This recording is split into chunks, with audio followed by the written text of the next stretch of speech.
ঝিনাইদহের কোটচাঁদপুরে বাংলাদেশ শ্রমিক কল্যাণ ফেডারেশনের উদ্যোগে মহান মে দিবস ও আন্তর্জাতিক শ্রমিক দিবস উপলক্ষে র্যালি ও আলোচনা সভা অনুষ্ঠিত হয়েছে। শুক্রবার সকালে শহরের মেইন স্ট্যান্ডে এক আলোচনা সভা অনুষ্ঠিত হয়।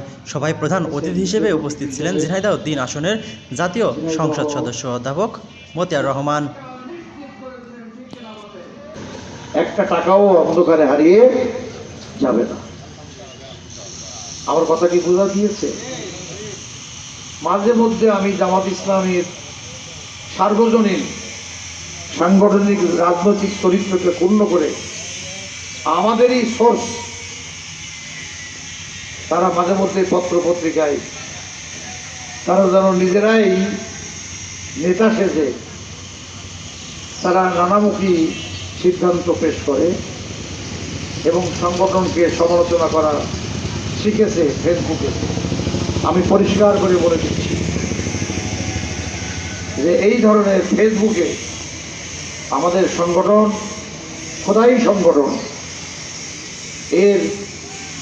এটাকে ক্যাডার ভিত্তিক ইসলামী আন্দোলন বলা হয়। এর শ্রেণী ভিত্তিক আছে, সকলকে সব জায়গায় সমানভাবে ব্যবহার করা হয় না। এই জন্য মেহেরবানি করে নেতা যত বড়ই হোক তাকে এহতেসাব করা যাবে, তার বিষয়ে বিচার বিশ্লেষণ করা যাবে।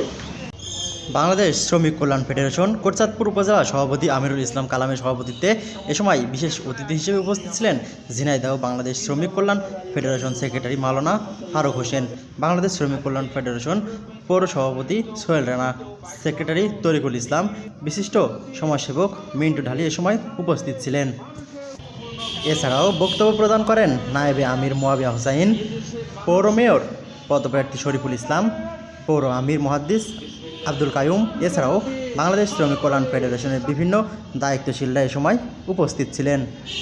আলোচনা সভা শেষে র্যালি বের হয়। র্যালিটি শহরের বিভিন্ন সড়ক প্রদক্ষিণ শেষে পাইলট মাধ্যমিক বিদ্যালয় মাঠে শেষ হয়। কোটচাঁদপুর থেকে রোকনুজ্জামান, পায়রা টিভি, ঝিনাইদহ।